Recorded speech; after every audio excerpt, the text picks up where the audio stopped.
Bonjour à tous, j'espère que vous allez bien. Aujourd'hui, toute nouvelle vidéo. Je suis ravi de vous revoir après 3 semaines d'absence. Je suis vraiment désolé, mais je préparais le voyage, un énorme voyage que j'ai fait il y a de ça. Donc je suis rentré il y a une semaine, donc je l'ai préparé début août, etc.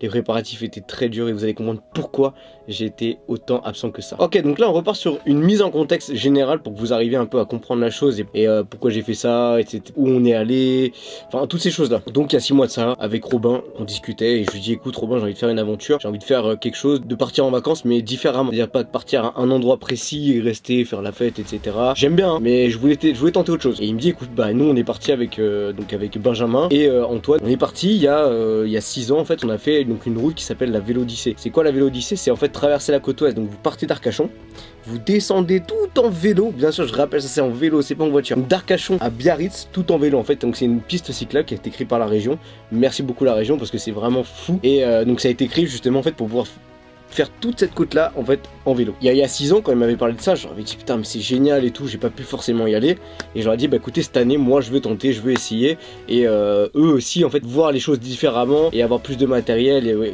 ils ont dit ok bah on y va et du coup on a appelé Antoine et Benjamin, ils étaient super chauds et du coup on a fixé nos dates, on s'est dit on part du 2 au 13 août. La Vélodyssée ça fait 200 km, donc tu as 200 km à faire en vélo, ils le prédisent de le faire en 8 jours, donc en fait tu fais 30 km par jour. Je vous mettrai la map derrière pour que vous puissiez un peu voir et tout ça, mais pendant la vidéo, je mettrai les points où on est allé, etc. pour que vous vous situez bien là-dedans. Et du coup, bah, nous voilà prêts à faire ce voyage.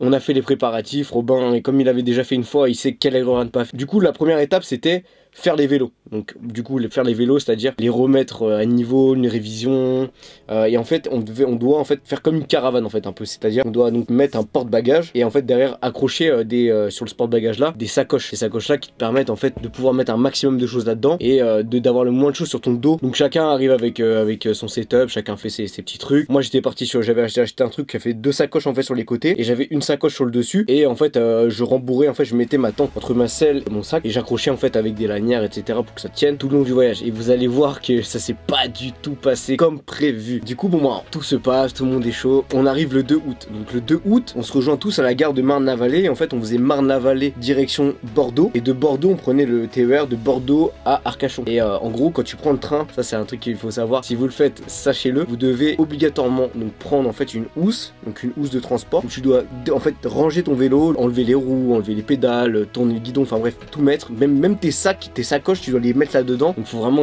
quelque chose de gros. Donc moi j'ai galéré, j'ai passé presque 5 ou 6 heures à bien savoir comment mettre mon truc dedans et tout ça, plein de petites choses comme ça. Donc si vous le faites, pensez-y, ne prenez pas trop de trucs aussi, ça c'est hyper important parce que vous allez voir à la suite de la vidéo, je vous dirai que j'ai peut-être été un peu trop large. Et donc nous voilà arrivés donc à la gare avec nos sacoches et tout, prêts à prendre le train pour l'aventure. Donc on arrive, tout se passe bien, on arrive à caler les vélos dans le coin des valises, il n'y avait pas grand monde dans le wagon. Du coup il y avait Benjamin, Robin et moi. Loïc il prenait en fait le train à Massy parce que le train il faisait Marne-la-Vallée, Massy et il descendait jusqu'à Bordeaux. Donc nous voilà arrivés à Bordeaux, on prend nos petits billets pour prendre le TER, tout se passe très bien. Direction Arcachon, tout excité, on est comme des malades. On avait regardé la météo, la première semaine c'était vraiment bof, du coup on avait un peu le seum parce qu'on s'est dit putain, pédaler sous la pluie plus le vent etc c'est une galère, mais on s'est dit on est entre nous, c'est l'aventure, allons-y, on a voulu le faire, on le fait, on va jusqu'au bout. Donc c'est parti. Donc on arrive à Arcachon et en fait Romain qui nous dit écoutez les gars, moi je connais quelqu'un qui est maître nageur sauveteur à Cap-Ferret. Donc Cap-Ferret pour vous dire en fait, donc tu as le bassin d'Arcachon qui est juste là, et tu as Cap-Ferret qui est ici.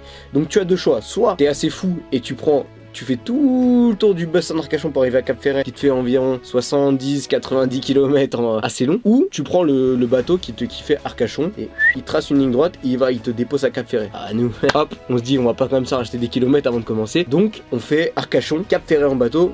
On trace une ligne droite et on arrive du coup à Cap-Ferret. Donc on arrive du coup on se fait débarquer sur le ponton, donc on fait tout le ponton etc.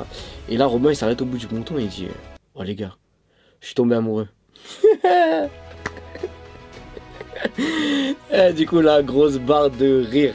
Du coup on dit moi je lance à Loïc. Je dis ok bah Loïc, pour combien tu vas voir la meuf en gros et tu lui demandes que ton pote en gros il est intéressé par elle. Et je lui dis du coup on fait le décompte boum, hyper. Donc là, je suis grave content. Et je lui dis, écoute, fais-moi une petite caméra cachée en mode pour savoir exactement ce qui s'est dit, etc. Et là, je vous la mets maintenant. C'était à mourir de rire. D'un coup, je peux pas plus. Bonjour. Vous pouvez avancer quand même jusque là. Bonjour. J'ai une question. Ouais. J'étais dans le bateau précédent tout à l'heure. Oui. Et on était le groupe avec les vélos, etc. Je Ouais. sais pas si tu vois. Et mon pote, je sais pas si tu vois mon pote avec le chapeau. Je sais pas, je vois trop de monde tous les jours. Ouais, c'est vrai qu'il y a beaucoup de monde. Bon, en gros, c'est juste qu'il nous a dit qu'il avait bien aimé, genre il avait bien aimé ton regard et tout. C'est sûr, c'est vrai. Les gars, je suis en plein taf là, sérieux. Du coup, c'est bah ouais, je sais, c'est pour ça. Mais est-ce que t'as déjà, je sais pas si t'es en couple ou célibataire. Les gars, c'est pas sérieux, je suis en Bon, taf ok. là. Désolée, Ok, mais là, non, ça marche, je comprends pas de soucis. Ça marche. Bah surtout que là, je viens de me faire sermonner par mes potes. Oh putain. Même pas sermonner. Quoi? Ils m'ont dit Roby, reprends tout en main, il y a plus rien qui va. Voilà, faut que tu reprennes confiance en toi. Tu te poses les bonnes questions, Roby. Et puis que tu kiffes ta vie. Même lui, il est pas au sérieux, le bâtard.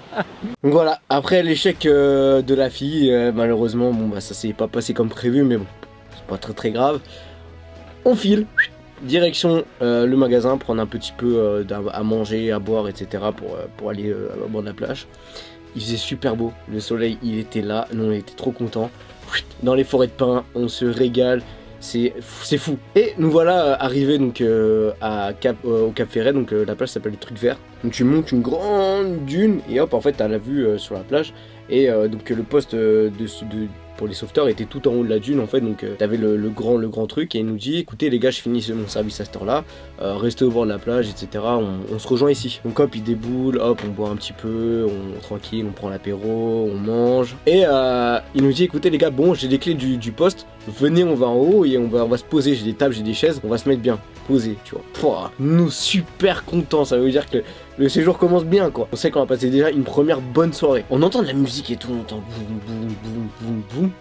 Et on se penche un peu et en fait tout en bas, bam, que des Allemands avec grosse enceinte, etc. Et on dit ok les gars c'est bon, on y va. On redescend, on va faire la fiesta avec les Allemands. Mais bon, une bonne fiesta n'est pas là sans les bons vieux gendarmes. Donc les gendarmes arrivent, ils stoppent tout parce que c'était trop fort, etc. Donc ça se finit. Bon, ça se finit bien, hein, pas eu de folie, mais confiscation de cette belle enceinte. Et du coup, bon bah la soirée se finit nettement pour tout le monde. Et du coup, nous on décide de se dire bon, demain on a de la route à faire, donc on va aller se coucher. Du coup, là il nous restait une question à soulever, c'est où allons-nous dormir? Parce qu'on n'avait pas pris de camping, donc on se dit on va commencer direct d'entrée, on va faire un petit bivouac tranquillement. Et du coup, Guillaume il nous dit bon, moi je connais un petit peu, je vais vous mettre sur un petit parking vraiment posé, pas très loin d'ici, c'est genre à 2-3 km. Donc on pose nos tentes, petit bivouac tranquille. Et là c'était du coup la fin de la première journée. Donc go, c'est reparti sur le jour 2. Donc on repart de Cap Ferret, pareil, on refait le chemin inverse. Donc on repart en vélo, on reprend le ferry et c'est parti pour du coup partir de Arcachon jusqu'à Dune du Pilat. Donc c'est la première étape en fait du trajet. Et à Dune du Pilat, on a réussi à trouver un camping juste au pied. Là Loïc il me sort, ouais Enzo, là j'ai envie de descendre à Dune du Pilat à poil. Je sais pas ce qu'ils ont avec leur à poil, j'en sais rien. Et du coup j'ai dit, il me dit ouais vas-y je le fais en mode défi et tout. J'ai dit bah vas-y y a pas de problème. S'il y en a qui ont déjà fait ça ou des conneries du genre sur la dune du Pilat, dites-le moi en commentaire, donnez-moi une petite anecdote, j'ai grave envie de voir ça. Donc du coup Loïc fait ses conneries, etc. Il y a aussi qui était dans le coin, il y avait les parents de Robin et du coup on fait un petit apéro et tout ça et la journée se termine en beauté, donc tranquillement entre nous. Nous revoilà du coup le jour 3. Donc on se réveille pépère et tout, donc on part du camping, on devait quitter à 11 h. Donc on replie nos tentes, les hamacs, etc. Bref, on finit et on se dit direction, la prochaine étape c'était Dune du Pilat, Biscarrosse. Donc Biscarrosse, pas Biscarrosse plage, hein, mais en fait le truc faisait Biscarrosse, donc c'est un peu plus dans les terres, et après tu redescendais. Et du coup bon bah on fait le trajet, donc il y avait, je crois qu'on avait 30 bornes à peu près, ouais, on avait 30 bornes dans ces eaux là. Là par contre la route magnifique, on rentre dans les forêts de pins, là vraiment c'était magnifique, on arrive même au bord de mer, on voit la mer, c'était super beau, vraiment là, grand kiff, il faisait aussi beau, là on a eu de la chance. Donc on arrive à Biscarrosse, tranquillement, et moi j'étais dans ma tête, j'étais pas trop chaud tu vois, genre Biscarrosse c'était pas, enfin le Biscarrosse dans les terres ça me chauffait pas quoi. J'arrive et tout, j'ai pas un bon feeling avec la ville, j'aimais beaucoup être au bord de la mer quoi, genre ça veut dire camper au bord de la mer ou genre pouvoir aller au bord de la mer, genre, et les gars ils arrivent et tout, ils me disent ok bon avec donc Robin et Benjamin ils disent ouais on est chaud pour faire du coup on dit direct à Mimizan, donc refaire 40 km, donc ça veut dire que dans la journée on allait faire 70-80 km. Moi direct je leur dis ok les gars, moi je suis super chaud. On y va. Et Loïc là il tire la tronche, il regarde Et en fait c'est Loïc qui est décisionnaire de ça, tu vois. On le regarde, il nous regarde. On voit que c'est la merde.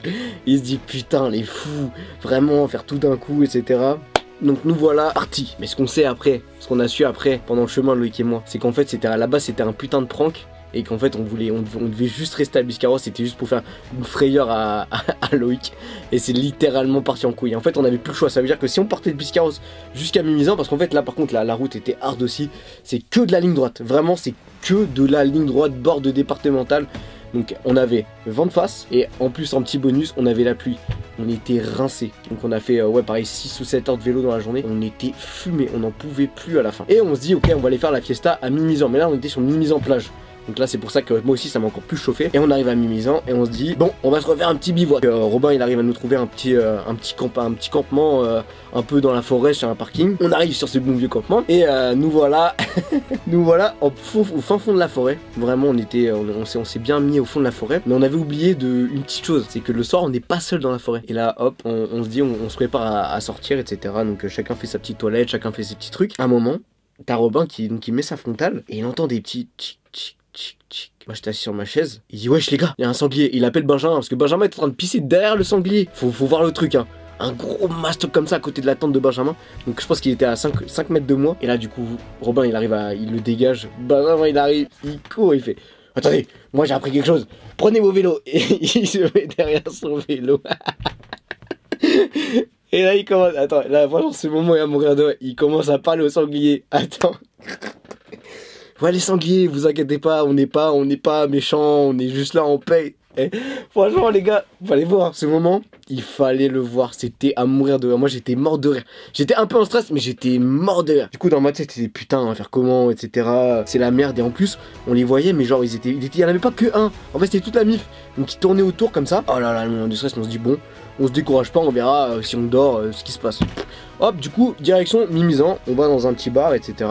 On est posé, on discute de tout et de rien. Et il n'y avait pas non plus énormément de monde, donc on est vraiment juste posé dans un bar. Donc ouais, on joue un jeu, je sais plus exactement ce que c'est le jeu, je crois que c'est est-ce que t'es capable de faire ça ou est-ce que c'est une proba ou un truc dans le genre. Ça arrive autour de Robin, et alors lui, j'ai jamais vu ça. Il se fait une auto-proba, pour vous dire. Le mec se met automatiquement dans la merde, donc il voit passer des filles parce que ah oui, Benjamin, Loïc et moi on est en couple, donc no way. Et Romain il dit ok, bon, il voit passer 3 filles et je connais son type de femme. Et là des grandes femmes bien élancées, grandes et tout. Et il arrive et tout il dit ok, je vais, est-ce que genre en gros proba d'aller leur parler et de les inviter à boire un verre. Et le mec, il se lève de sa chaise, il court parce que ça, genre ils avaient déjà tracé pendant 5 ou 600 mètres tu vois. Il court et hop paf, il arrive derrière elle tu vois. Et là je vous mets la suite de l'histoire, c'est lui qui va vous la raconter et vous allez être mort de rire. On faisait un petit jeu pour savoir qui est le plus probable de faire telle ou telle chose. Et là c'était qui est le plus probable d'aller voir ces jolies jeunes filles pour leur demander de venir boire un verre avec nous. Sachant qu'elles étaient passées dans la rue. Elles étaient passées une à deux fois déjà. Donc on s'est dit que c'était le moment quoi. Et c'est tombé sur Roby. Du coup moi ni une ni deux je me lève de ma chaise, je run, clac clac, petit accostage, excusez-moi mesdemoiselles. Et là elles se sont retournées. Yes, why? Ah non, c'est terrible. La coup dur pour la team. Hein. Let's go to speak English. And I speak very, very well English. Their accents in our group of friends because most So, let's go baby.